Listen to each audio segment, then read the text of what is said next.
Alô pro meu povo, sejam todos bem-vindos ao De Frente com Exu.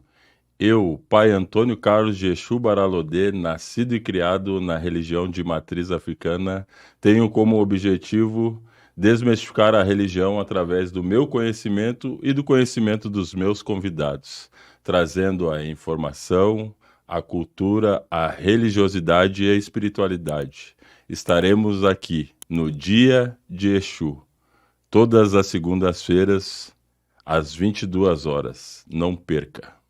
E hoje estamos aqui com a presença do meu amigo, um mestre, digamos assim, né? Mestre Boca. Meu boa noite, muito prazer em lhe ter aqui, meu velho. Fique à vontade e vamos desfrutar desse bate-papo no nosso podcast. Muito boa noite, Antônio. Muito boa noite a todos os irmãos e irmãs de religião africana e aos nossos irmãos que cultuam o caboclo e aos nossos irmãos quimbandeiros. Para mim é uma grande satisfação, uma honra estar contigo, Antônio, e saber da tua luta, da tua batalha em prol da nossa religião de matriz africana. É isso aí, mestre. Hoje estamos aqui com o mestre Boca, que para mim é uma referência, não só para mim, mas, digamos assim, para as pessoas que já têm uma bagagem dentro da religião, as pessoas, para não dizer os mais velhos, né? Estou dizendo uma bagagem, porque quanto mais tempo a gente vive, mais bagagem a gente adquire, né? É verdade. Então, a grande parcela desse povo antigo, né, conhece e sabe do que eu estou falando, sabe que o Mestre Boca é um grande compositor da nossa quimbanda, e eu gostaria que tu falasse um pouco para nós, Boca, aonde começou essa ideia de fazer os pontos, como você começou, o início da tua trajetória.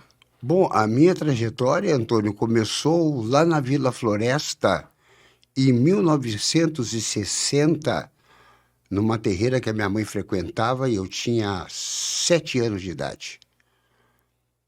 E ali, naquela época, a Umbanda era só cantada, se batia palma, se cantava os pontos, com agê, com maraca, não tinha tambor. E com o tempo, eu fui aprendendo.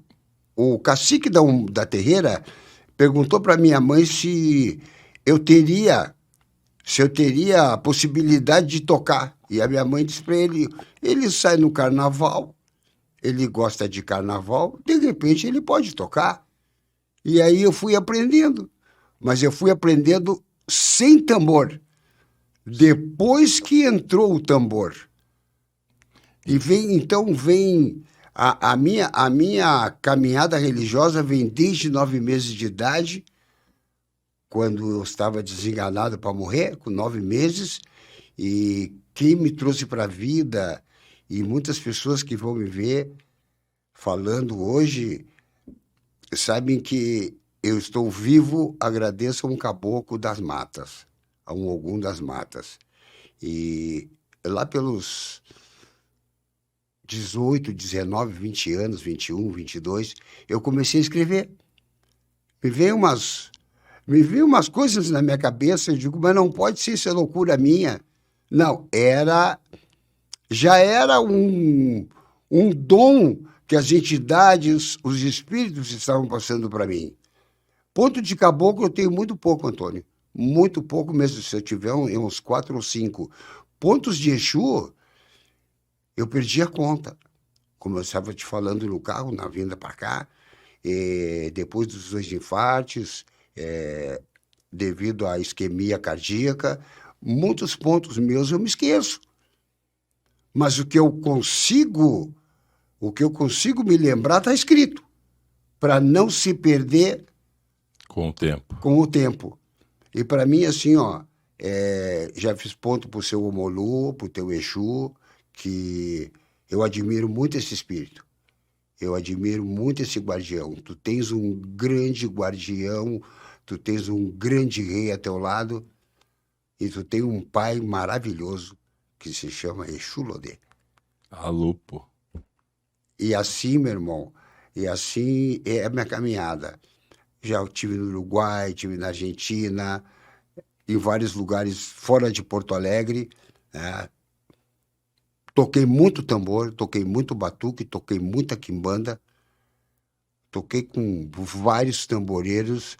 A maioria nem está mais entre nós.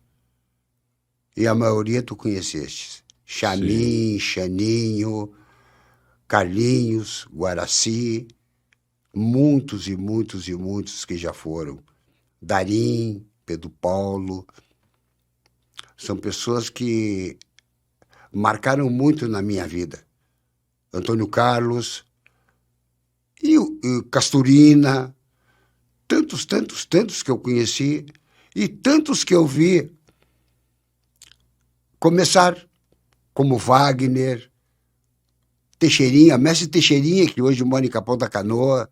Toquei com ele, toquei com tantos e tantos tamboreiros. O Marcos, que hoje está na Argentina. São lembranças que ficaram marcadas em minha vida. Eu nunca desprezei um irmão de tambor, porque eu nunca fui ogã, nem alabê, nem nada. Eu sou tamboreiro. Eu aprendi no tambor, empachado com couro de cabrito e esticado com corda. Assim começou a minha caminhada, irmão. O bonito da nossa religião, né, como o senhor falou ali no início, é essa questão, né, que aí entra a palavra que está dentro da nossa apresentação do programa, desmistificar, né? Desmistificar para o leigo, né, para que se desconstrua, né, o que foi construído lá atrás, que a nossa religião ela tem envolvimento com o diabo, que na verdade a nossa religião não existe diabo, né? Então, quando uma pessoa, né, com a sua bagagem chega e diz para nós que aos 9 meses o senhor foi salvo pela religião, né? Então, dentro de uma cabeça, digamos assim, uma cabeça que entenda, né? Mais antiga. Uma cabeça mais antiga, uma cabeça que entenda o que o senhor está falando, a pessoa é capaz de perceber que não tem nada de ruim dentro da religião. Na verdade, o que tem de ruim é dentro das pessoas. A religião, ela é maravilhosa, né? A religião, ela alimenta, a religião, ela salva vidas, né? Claro que tem toda uma questão espiritual envolvida, né? Mas é muito bom ouvir o senhor falar isso, né? Que aos seus 9 meses a religião lhe salvou. E outra coisa, Antônio, no ano de 2004, dia 13 de fevereiro, que foi numa sexta-feira 13, eu estava na casa da mãe Nilzinha, da Iá Nilzinha, a saudosa mãe Nilzinha, de Manjado, Exu Maré, e dentro da casa da mãe Nilzinha eu tive um infarto. Eu estava cantando pro Exu Maré. E ele já foi o filho do Exu Maré. O aparelho, né? O Dinarte foi. E eu acho que o Maré deve de ter sentido na hora que ia me dar o infarto, que eu ia cair ali morto, e ele ofereceu para mim, não para mim, acho que ele ofereceu para o Exu Rei, a taça que ele estava bebendo, a bebida dele e o charuto, e eu não vi mais nada. E quando eu cheguei no Instituto de Cardiologia, o doutor perguntou para mim, o senhor não sentiu o primeiro infarto? Eu digo, não, senhor, doutor. Eu tive infarto. Então, há 21 anos atrás, eu quase fiquei dentro da casa da Ianilzinha por causa do infarto. Saí de lá, fui para o hospital, para a cardiologia. Quando eu estava entrando na porta do Instituto de Cardiologia, me deu um segundo. E eu estou aqui, meu irmão. Então, Diabo, Satanás, capeta, na Bíblia não fala nisso. A nossa religião não fala de demônio, de Satanás, de diabo. O diabo está dentro de nós. Nós carregamos a maldade dentro de nós. Temos a dualidade, o yin e o yang. Escolhe o teu caminho, para a direita ou para a esquerda. Deus, quando criou o mundo, o Supremo Criador do Universo, nos deu livre-arbítrio. Vocês vão para onde querem. Eu tenho certeza, como batuqueiro, como quimbandeiro, e iniciado na Umbanda, eu digo de coração que eu acho que o Supremo não está contente com aquilo que ele criou. Porque é uma intolerância hoje em dia, é uma intolerância. Eu tenho visto pastores falarem que na Bíblia não existe diabo nem Satanás, e não existe mesmo. A maldade, o demônio, o diabo, a coisa ruim, o capiroto, o capeta está dentro da pessoa, do ser humano. Na verdade, isso foi criado pelo próprio homem, né? Não foi Deus que criou, é o próprio homem que professa isso, né? Que propaga, digamos assim. Mas só que dentro do nosso histórico, quem sofre com a intolerância é a religião de matriz africana, né? Pelo fato do desconhecimento, né? Dessa questão do homem branco lá atrás não aceitar a religiosidade, né? E não aceitar a religiosidade e o culto do homem negro.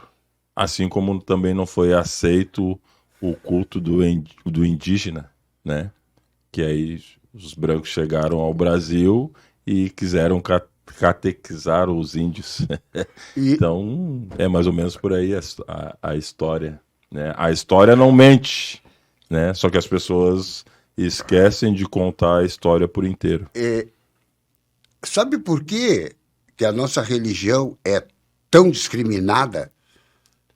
Porque tem intolerância religiosa, e essa intolerância religiosa, eles, por não aceitarem, eles não aceitam que a religião mais frequentada no Brasil, talvez na Argentina, no Uruguai, por toda a América Latina, que é o africanismo, que é uma religião negra. É a cor da pele, meu irmão. É a cor da pele. Eu sou branco por quê? Porque meu pai era branco, mas a minha mãe era negra, a minha avó era negra, a minha bisavó era negra, a minha tataravó era negra. Então, o branco, o intolerante não aceita o batuque, a quimbanda e o caboclo, porque depois o índio mesclou com o negro. E o branco mesclou com o índio e mesclou com o negro. Tem muito branco hoje na religião africana. Bastante. E a intolerância vem por quê? Por causa da cor da pele. A cor da pele. A cor da pele. O negro estava na África, sendo escravizado, sendo capturado para ir para um lugar que eles não sabiam onde iriam, pelos próprios irmãos de cor deles. O próprio negro africano escravizou o outro. Vendeu seu irmão. Vendeu seu irmão. E hoje em dia as pessoas têm aquela coisa de dizer eu sou descendente de negro escravizado. Não, eu sou descendente de príncipe, rei e rainha. É o que os negros eram na África. Até agora está uma polêmica aí por causa do príncipe Custódio. Querem saber se o príncipe Custódio deixou herdeiros, continua o clã dele. E estão procurando a história. Sim. Ele era um príncipe. Um príncipe negro, que veio para o Brasil amparado por quem? Pela coroa britânica. Onde ele habitou? Aqui embaixo, aqui no Menino Deus, no Areal da Baronesa. Ele mandou com mão de ferro aqui no Rio Grande do Sul, quando ele veio para cá. Príncipe Custódio do Sapatá Erupê.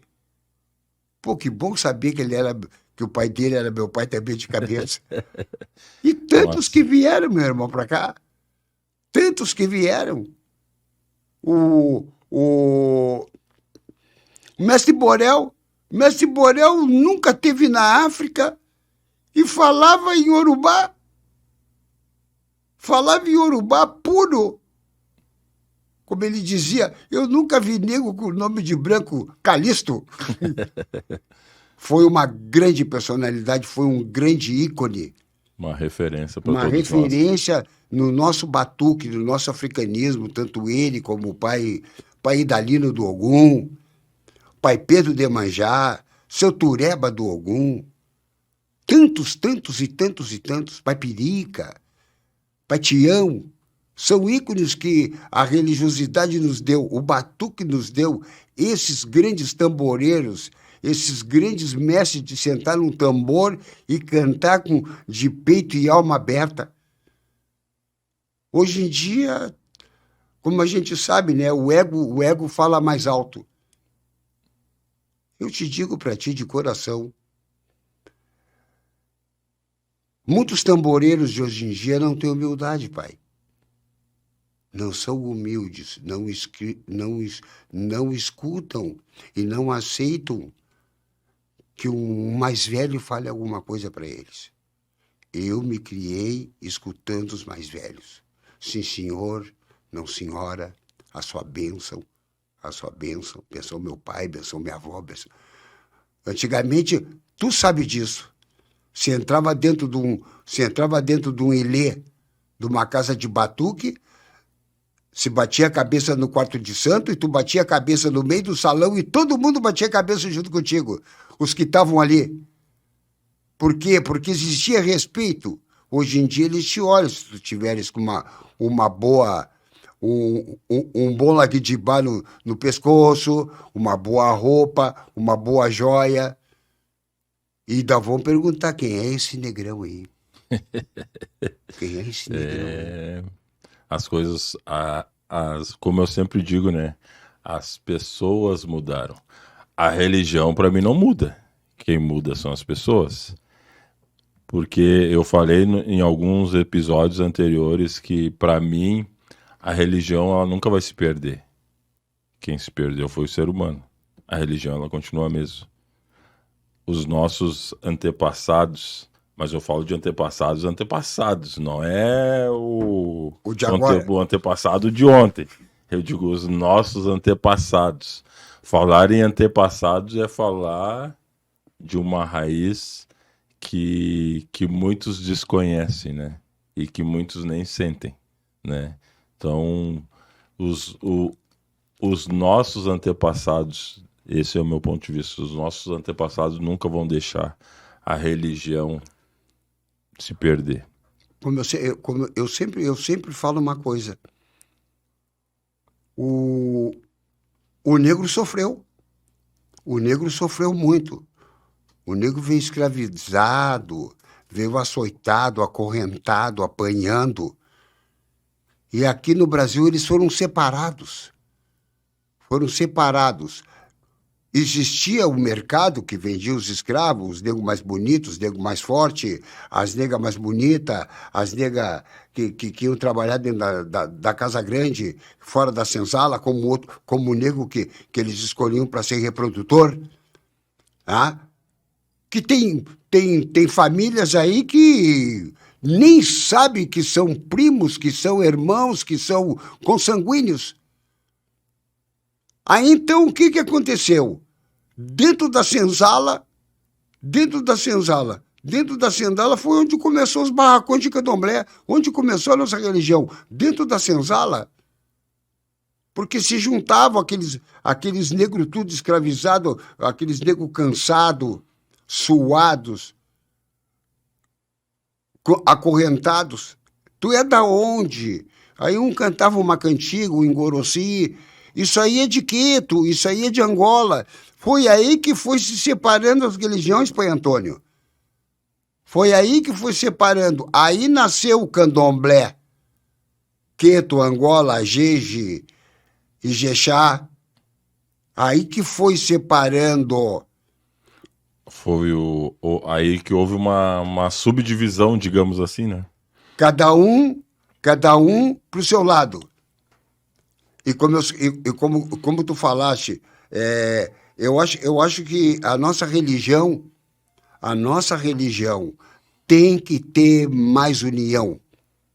Não importa se tu seja de candomblé, se tu seja de tambor de Minas, se tu é de batuque, se tu é de catimbó, se tu é de Jurema, não importa. Nós temos que nos unir, porque as igrejas evangélicas cada vez crescem mais. E uma vez eu escutei do doutor Antônio Brito, que depois foi governador do estado do Rio Grande do Sul, ele disse, vamos escolher alguém da nossa religião para nós não perdermos o trem da história. E ninguém elegeu ninguém, Pai Antônio. Ninguém elegeu ninguém. Isto foi lá numa cerimônia no Sociedade Floresta Aurora, que entregaram o troféu de ancestralidade para os que já tinham ido, os nossos ancestros, os nossos antepassados. E aí ele falou isso. E o pai Ailton estava do lado, o falecido pai Ailton, saudoso pai Ailton da Oxum, do João Caveira, estava lá e se lançou como deputado e ninguém votou nele. Como vários por aí. Nós precisamos de pessoas do nosso axé que entenda o nosso dia a dia para botar na Câmara de Vereadores, tanto em Porto Alegre como na Alvorada, Gravataí, não importa. Precisamos de alguém na Assembleia Legislativa do Rio Grande do Sul, ou na Assembleia, ou na Câmara Federal, ou no Senado. Precisamos de alguém que, na hora que alguém falar alguma coisa contra a nossa religiosidade, contra aquilo que nós acreditamos, que nós cultuamos, só um pouquinho, meu irmão. Não está escrito em lugar nenhum. Deus criou a raça humana, não cor de pele. É isso aí. E é uma verdade, né? Nós estamos aí esse ano às vésperas de mais uma eleição. Claro que aqui a gente não está fazendo propaganda política, né? Mas esse tema que o senhor citou agora é um tema bastante importante, que eu conversei no episódio passado, né? Que é a questão da política para o povo negro, né? Então hoje ainda não nós, como religiosos que somos, né, nós não encontramos ainda um representante, digamos assim. Parece que as pessoas não conseguem confiar no próprio representante, no representante da sua religião. Mas aí entra toda uma questão que o senhor falou, né? A questão do ego. Eu não posso votar no Mestre Boca, porque senão o Mestre Boca vai entrar para a política e vai ficar mais rico do que eu, vai ter mais acesso do que... Parece que o povo pensa... Eu, pelo menos, tenho essa visão. Parece que o povo pensa assim, né? E quando, na verdade, deveria ser diferente.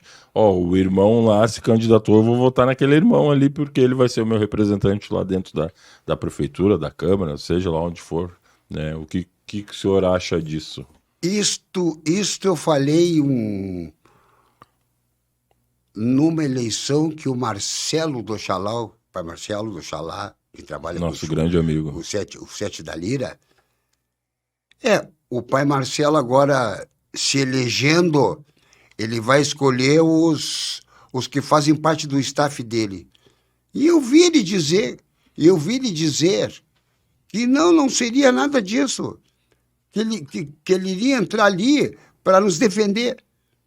Tem tanta gente boa, Pai Antônio, por aí, louco para fazer uma coisa. O Rodrigo ali na Alvorada, o Maico do Ogum ali na Alvorada, o senhor lá em Gravataí. Vamos votar, vamos acreditar naqueles que nós temos junto conosco que professam a mesma fé da gente.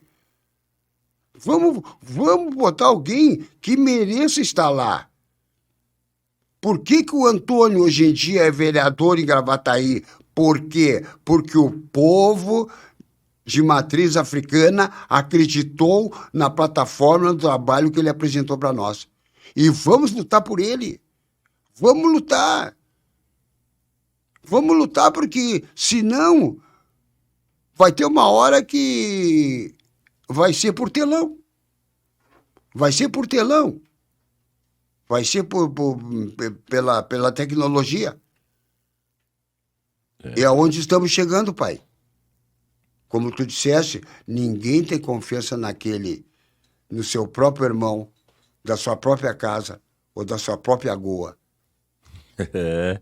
Agora, o senhor me remeteu a uma história de uma eleição aí de alguns anos atrás que aconteceu, né? O candidato foi lá, até é um fato meio que hilário só para descontrair.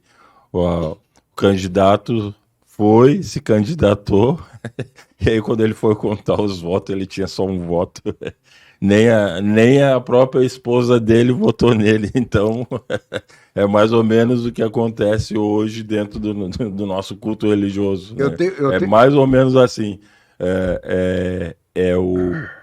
A pessoa se candidata, nós temos um número expressivo de casas de religião aqui dentro do Rio Grande do Sul. Se eu não me engano, nós só perdemos para a Bahia ou nós ganhamos da Bahia, né?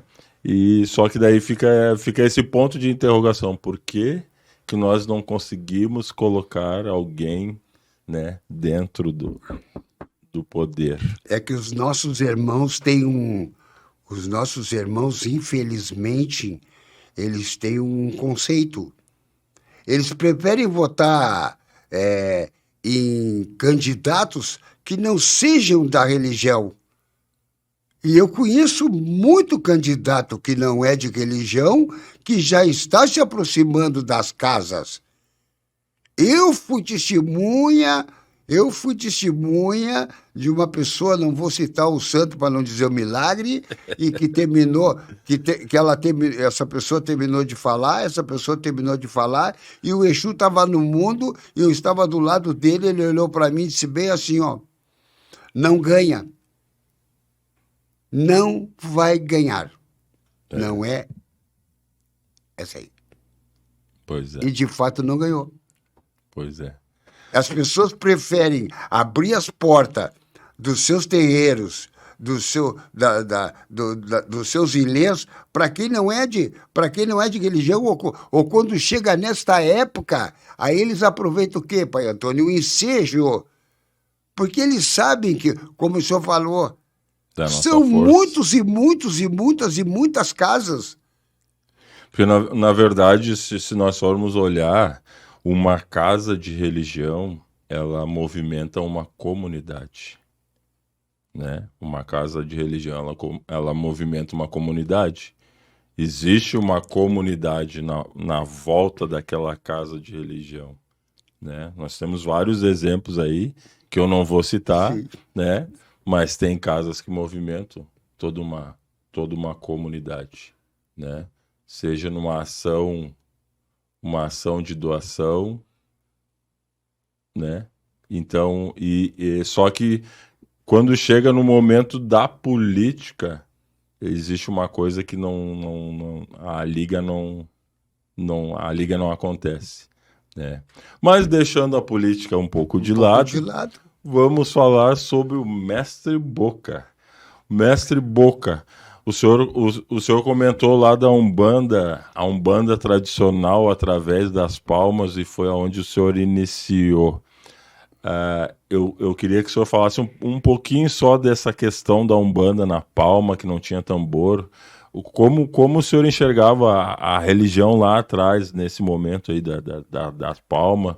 Como é que era Como é que o senhor vê, assim, o caboclo que chegava lá atrás e o caboclo que chega hoje?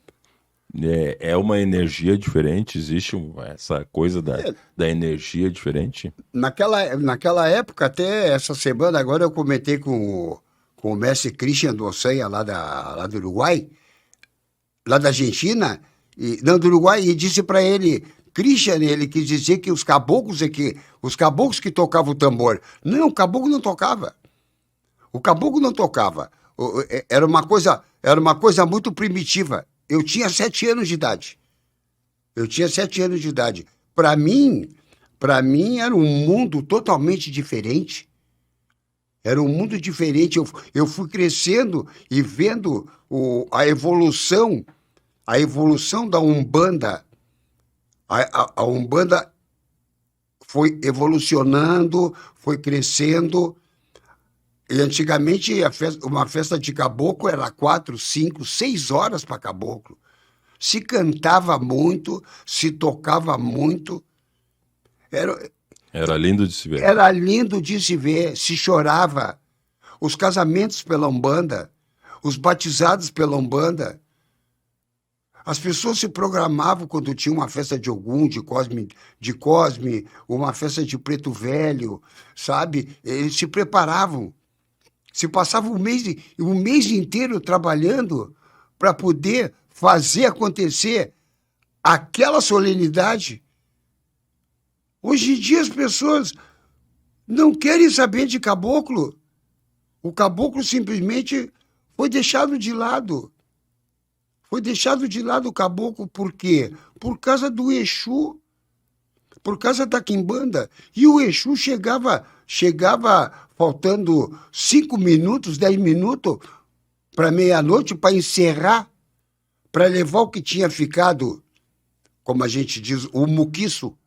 A energia negativa. A energia negativa que tinha sobrado nos copos, os tocos de charuto, os tocos de cigarro, para levar aquilo para o cruzeiro. E era o sino da igrejinha e ela num coité feito da casca do coco. Ali tomava aquela cachaçinha, dava um charutinho para ele dançava e girava, e São Miguel lhe chama, é hora, e deu. Criança não estava dentro da terreira. As cortinas eram fechadas. Até essa época, muito lindo, as festas de Exus eram maravilhosas, tinha sempre caboclo no mundo para controlar o Exu. Tinha caboclo no mundo, Pai Antônio. O chefe da casa, ou a chefa da casa, ficava e controlava. Existia uma hierarquia. Legal. Então, assim, eu participei muitos anos das terreiras da Mãe Lourdes do Ossanha, lá na Glória, que trabalhava com a Pombageira das Almas, e lá era assim. O Exu podia estar no mundo, e o Ogum da Rua estava lá com a espada dele, a coisinha dele beber, a bebidinha dele, e controlando. Era assim. Então, quando virava. E o Exu dava passe, antigamente? Dava passe o Exu. Dava passe. Os Exus, naquela época, levavam 7 meses, 1 ano, 1 ano e pico, para poder falar. Para poder falar. Para ganhar uma capa, Pai Antônio. Era 7 anos de chegada. Para ganhar uma espada, um garfo, era 7 anos de chegada. Hoje em dia, com 15 dias, o senhor já vê Exu coroado, Exu com casa aberta, e não passaram por prova nenhuma. Se o senhor imagina como eram as provas de antigamente, muitas pessoas não se incorporariam.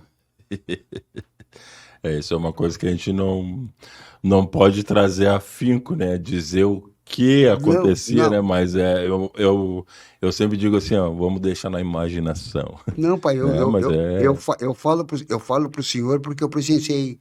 Sim. Era tapete de brasa em cima de telha de zinco. fazer o Exu sentar em cima de uma pedra dessas de alicerce que estava no fogo o dia inteiro. Para o Exu sentar ali com a garrafa de cachaça, ou um copo de cachaça, ou a bebida que ele estivesse bebendo, ali sentado naquela pedra ali, que de repente ia cozinhar a pessoa. O vidro quebrado. O vidro para caminhar. Provar. Hoje em dia eles falam. O Exu prova que é Exu levantando o seu filho. Não. O Exu tem que mostrar também. Era azeite de dendê fervendo. Era azeite de dendê fervendo. Eu lhe digo aqui, frente a frente. Não mente para Exu, né? Foi isso que o senhor disse? Não vou mentir para Exu. Frente a frente, não mente para Exu. Não mente para Exu. Eu ia contar uma história que você passou comigo quando o Exu do Pai Elinho cortou o primeiro quatro pés em cima da obrigação dele, que ele pediu para mim buscar os elementos que ia naquela feitura. E na hora do corte eu estava tocando o tambor. A casinha, e eu estava do lado do lado na parede, sentado numa cadeira, e quando ele deu o primeiro corte que ele para correr a menga, eu peguei uma caneca. Peguei uma caneca e enchi de sangue do bode. E tomei. Eu passei a semana inteira com uma bola. Foi se criando uma bola. Parecia que eu tinha uma coisa ruim dentro do meu corpo. Aquilo foi crescendo, crescendo, crescendo, crescendo, crescendo. Que ele disse para mim, o Exu, o senhor não deveria de ter feito o que o senhor fez. Quem era para tomar a menga, quem era para tomar era o Exu. Era a sua entidade. E não o senhor. E na sexta-feira, quando ia terminar quando ia sair a festa, ele me deram um chá lá de eu acho que foi de orégano, não, daquela orô, olosna, ou aquela boldo do Chile, e eu vomitei aquela bola. Eu vomitei aquela bola, Pai Antônio, dentro do banheiro do Pai Elinho. Nunca mais eu fiz aquilo. Eu quis provar para quê? Que eu era mais que ele. Então tem muita gente que não passou a metade do que os antigos passaram. Não passaram a metade. Eu vi o Exu de um grande amigo nosso, que o senhor também conhece, mas eu não vou citar o nome, né? Sim, em respeito. Em respeito a ele, porque ele é um pai de santo, e eu na Alabê. Ele trabalha com o Exu lá da casa da mãe Ieda. Eu vi o Exu dele cortar o galo pelas costas, abrir o galo e deram para ele. Aqui tá teu ebó. E ele comeu tudo que tinha dentro do galo. Tudo. Pegou com a mão e foi comendo. Tripa, tudo. Então, são provas que eles pedem, são provas que muita gente não passou. Na casa do Paíde, Pai Antônio, no 7º dia levantava as cabeças dos boi. O senhor imagina como é que estavam aquelas cabeças. E os Exu tinham que pegar ali. Fazer o preceito. E fazer o preceito. Claro. Para depois plantar. Era bicho que entrava pelo nariz, saía pelo ouvido. Sim. Aquilo de o senhor não aguentar o cheiro.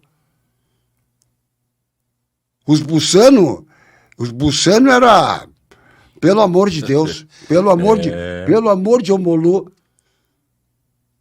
eram uns moco mosca varejeira. Então tem muita gente hoje em dia que confunde as coisas. E o Exu não é nada disso. do que estão falando, do que estão fazendo, do que estão apregoando, meu pai. O Exu são seres milenares. Porque antes de Jesus Cristo e cristianismo e judaísmo, essas coisas todas, já existia pontos cabalísticos de Omolu, de Exu Morcego, de Tranca-Rua. Eles vêm da onde? Da onde eles vieram? No judaísmo, o diabo é chamado Elohim. A gente chama diabo, demônio, Elohim, o nome dele em judaico. Elohim. Então, Exu, para o africano, tem um outro nome no Alcorão, e Elohim no judaísmo. É que eles não querem aprender, pai Antônio. Eles não querem aprender. É tão lindo sentar num tambor e tocar Eu Vi a Lua clareando a rua e tic-tac, tic-tuc. Para que isso? Leva numa cadência para o Exu dançar. Leva numa cadência para uma pombagira, para ele fazer um agrado, pegar um perfume, um buquê de rosa, chamar as pombagira. O Exu gosta de dançar. O Exu gosta de dançar. O Exu gosta de fazer a sua magia. A magia. Não essa loucurada que está hoje. Então, eu estou sempre falando para essa rapaziada, vamos puxar o freio de mão. Dá uma segurada. Vamos dar uma segurada, vamos levar numa cadência. Como é que eram as terreiras na casa da mãe Ieda, lá nos anos 70 e picos, 80? Era numa cadência, era numa levada. E o seu Sete, quando chegava, cantava 10, 15 minutos, um ponto. Um ponto. E firma César, e firma Maurício, e firma fulano.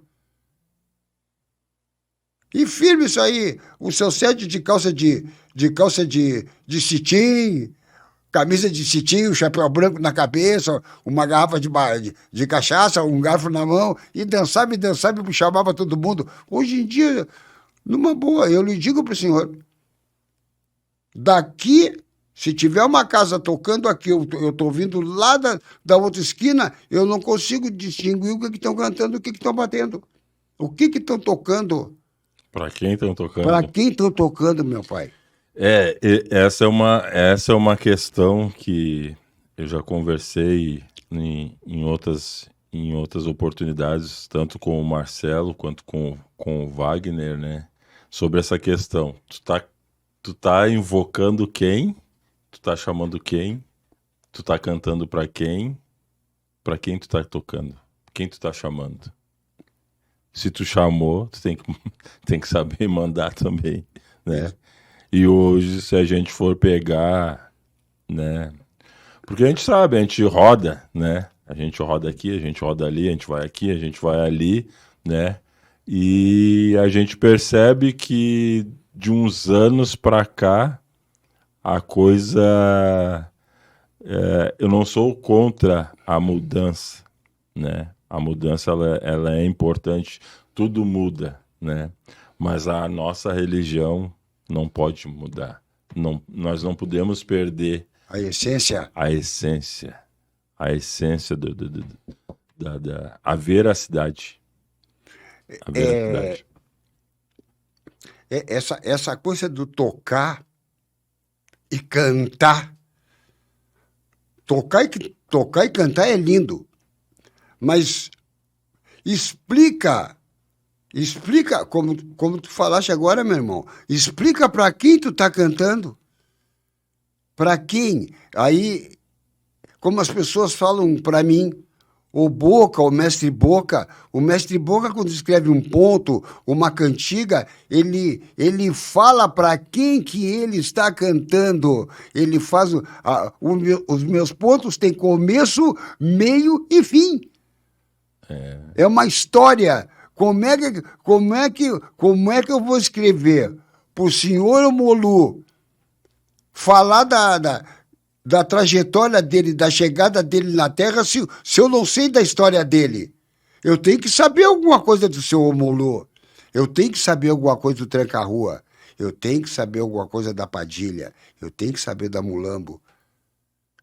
Porque é fácil, meu pai. Era, o, era. Que isso, meu pai? Que é isso? Isto é ponto? Isto é ponto? Nada a ver. Não tem nada a ver. E é cantadíssimo e tocado em Buenos Aires aí. Em qualquer casa que o senhor vá lá, era, o é o xodó. É o, como é que se diz? É o som do momento. É. Então eu digo para eles, vocês ficam com o FM de vocês, que eu vou ficar com o meu AM de antigamente. Vou ficar com o meu antigamente. Se começava como uma terreira. Como se começava uma festa de Exu. O sino da igrejinha faz belém bem bom. Deu meia-noite, o galo já cantou. Seu tranca-ruas, que é dono da gira. Oi, corre, gira, que algum mandou. E aí vai, né? E aí vai chamando. Que Ogum mandou, né? O ordenância. Então tem um significado, né, na letra. Assim como o Tranca-Rua está no Cruzeiro, Ogum está no Cruzeiro também. Não só um Ogum, tem vários Ogum no Cruzeiro. Como se canta, eu canto errado. Eu não saio, eu não ando na rua, eu não saio pra rua, eu não ando na rua sem cumprimentar o bará da rua. Eu não saio pra rua, porque quando você vai sair de casa pro seu serviço, você vai lá no bará.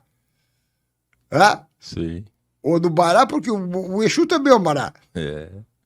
Quer dizer, o senhor vai pedir a permissão dele, meu compadre, meu pai, tô saindo. Quando tu tá indo para pegar o ônibus, tu passa por onde? Por um cruzeiro, por uma encruzilhada. Me cuide na ida e me cuide na volta. Quer dizer, então, é isso que eles não entendem. É cantar, é lindo cantar, é lindo escrever, pai. Eu gosto muito das letras do Wagner, eu gosto muito das letras do Tiago. São coisas que inspiram. O Tiago mesmo já cansou várias vezes de dizer. É eu e o falecido o que trabalhava com o Sete Malé. Ah, como é o nome dele, meu Deus do céu? Agora eu me esqueci o nome dele, mas vem. O pai Altair. O pai Altair, do Sete Malé. Ele escreveu: eu vi a lua clareando a rua. A rua tinha uma garrafa de marafo para o senhor Bará tomar. Passou um homem, olhou e viu e me cumprimentou. Será macumba ou será mandinga de amor? Que coisa bem linda, né? Esse ponto é um dos mais lindos que já foi feito. Eu fiz um ponto pro Exu Sol e Lua no ônibus indo para Viamão. Pois é, isso eu ia lhe perguntar isso. Da onde sai a inspiração do senhor para fazer os pontos? É uma coisa que vem, tá sentado, surge, vem uma voz, canta isso aqui. Como é que funciona eu isso? Eu saí da casa da Mangê, fiz aniversário agora uns dias atrás, e entrei no Sandália de Prata que tinha ali na Zé do Patrocínio. E lá tinha 2 amigos meus lá, que tocavam na banda, que tocavam no conjunto. E eu toquei com eles, peguei uma cacheta lá, toquei com eles, a gente cantou, tinha uma menina que cantava muito bem, pai, pum. Aí quando eu saí de lá, eu fui uma parada ali em frente do Opinião, esperando o Jardim da Estalagem, eu vi a mão. E eu digo, eu tenho que fazer um ponto para esse Exu. Eu tenho que fazer um ponto para o Sol e Lua. E aí eu peguei no sono no ônibus. Eu não sou de dormir. Quando eu desci, aonde eu morava, lá dentro do Jardim da Estalagem, veio aquela coisa na minha cabeça. Vinha vindo distraído pela rua caminhar. Quando olhei para o céu, vi o brilho do luar. Oi, lua, só você é meu amigo, pra você eu vou cantar, eu vou te saudar na madrugada, com todo o teu esplendor, pois só quem gira no dia e na noite sabe o que é a magia e o amor, pois só quem gira no dia e na noite sabe o que é a magia e o amor. Esse ponto chama-se a magia e o amor. Dormi e desci do ônibus e fiz o ponto. E veio o ponto. E veio o ponto. Eu comecei... O Gustavo do Exu Lodê era vivo ainda. Ele morava no Humberto de Campos. E eu estava com um amigo meu, o Antônio Ricardo, que trabalhava com Caveira. E o Sete olhou para mim e disse assim, eu quero um ponto. Eu quero que tu faça um ponto para mim, meu irmão. Ô, meu nego, eu quero que tu faça um ponto falando do meu povo. Tu sabe que eu sou de ganga, né? Sem brincadeira, eu escrevi 40 pontos. Os 40, ele não quis. E ele disse para mim... Mas aí o Exu era exigente, pai. né? Foi. No 41º ponto... É esse. Sentado num banco, levei para ele, ele olhou.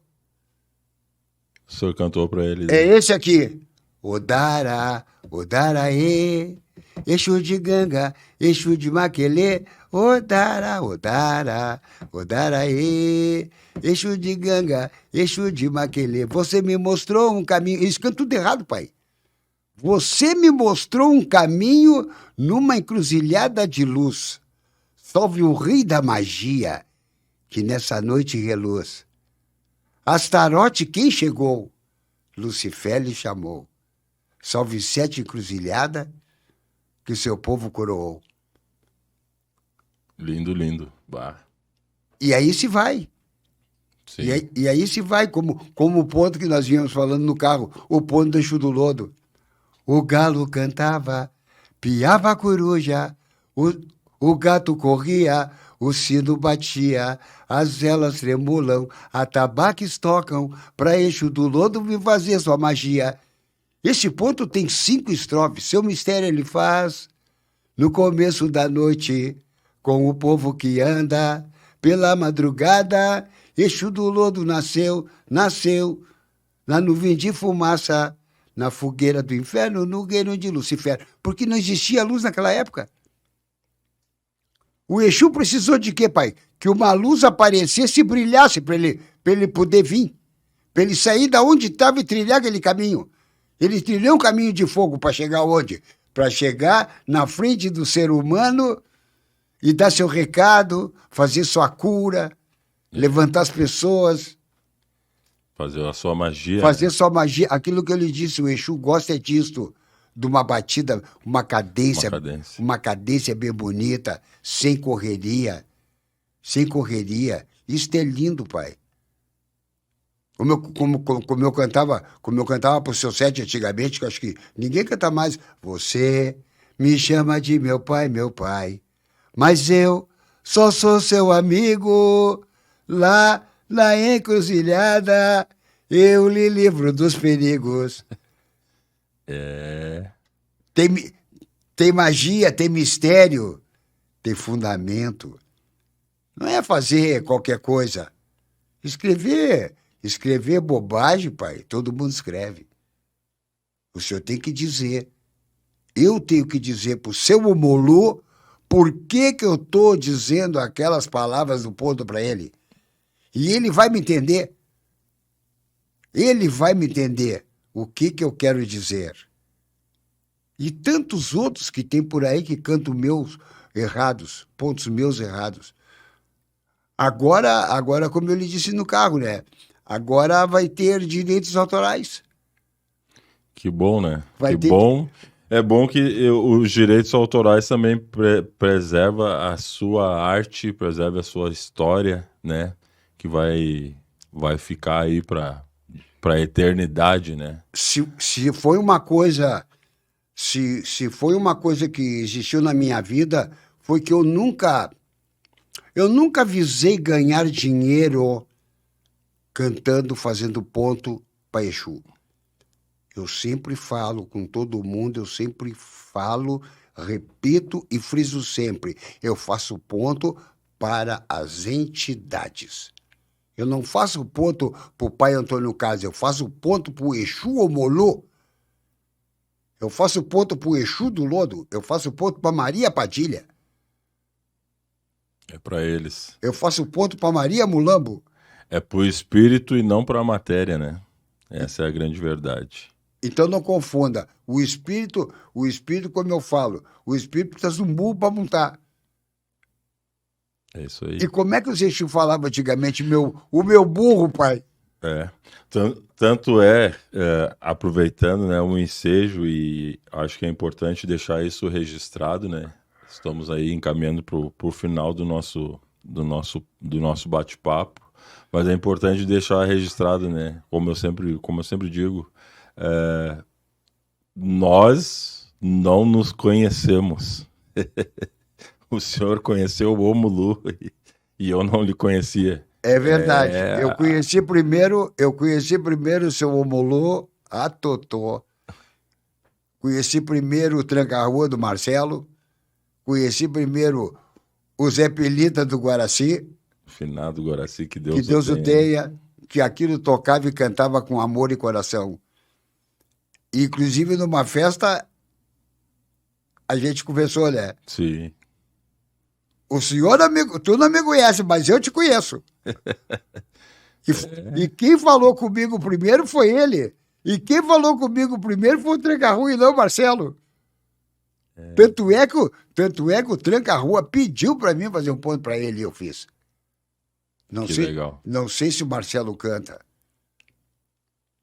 Lua cheia, brilhando alta no infinito, iluminando meus caminhos, pois sei que nunca estou sozinho. A estrada é longa, cantarolando eu vou a caminhar, vendo o brilho das estrelas que se une com a luz do luar. Salve Tranca-Ruas, Senhor ministro de Lucifer, com sua coroa iluminada, sua palavra, verdade ela é. Salve suas legiões, seu Tranca-Rua, nosso eterno guardião.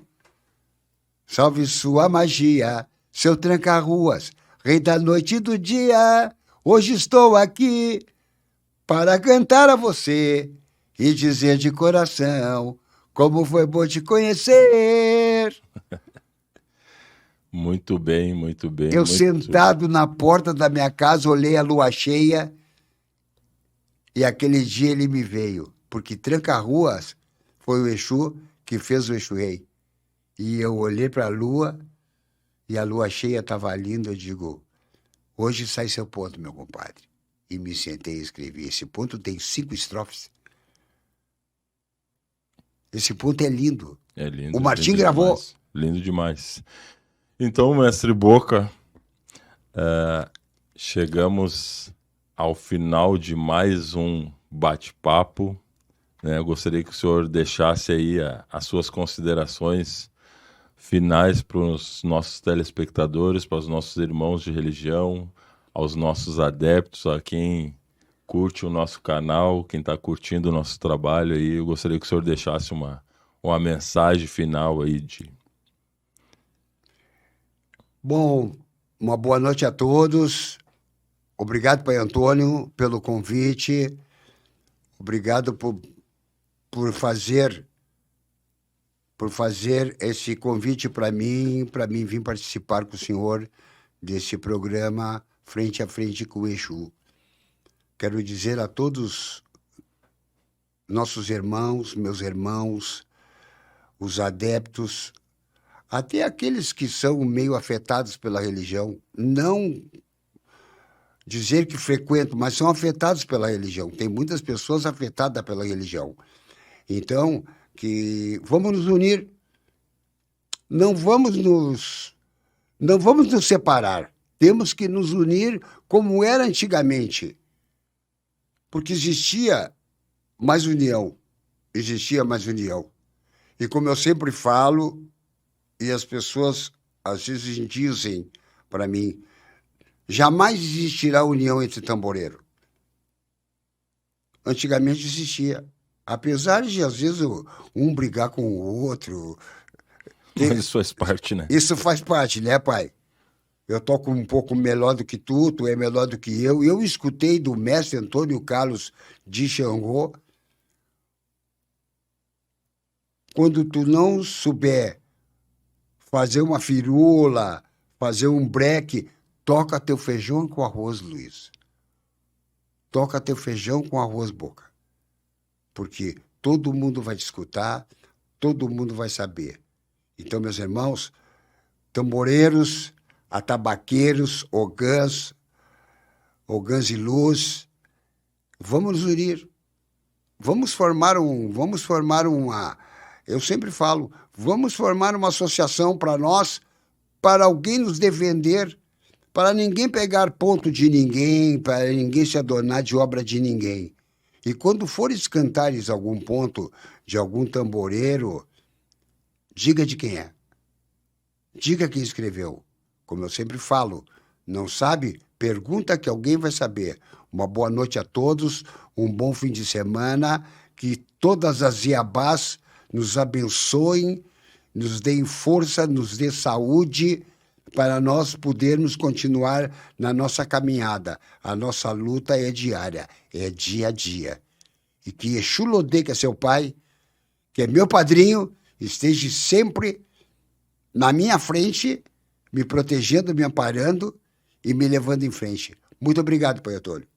Muito obrigado mesmo. Obrigado do fundo do meu coração.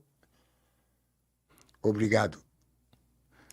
É isso aí, né? Então, seguindo aqui os nossos Vozes Antigas e Novas Histórias, estamos aqui encerrando essa noite com uma voz muito antiga.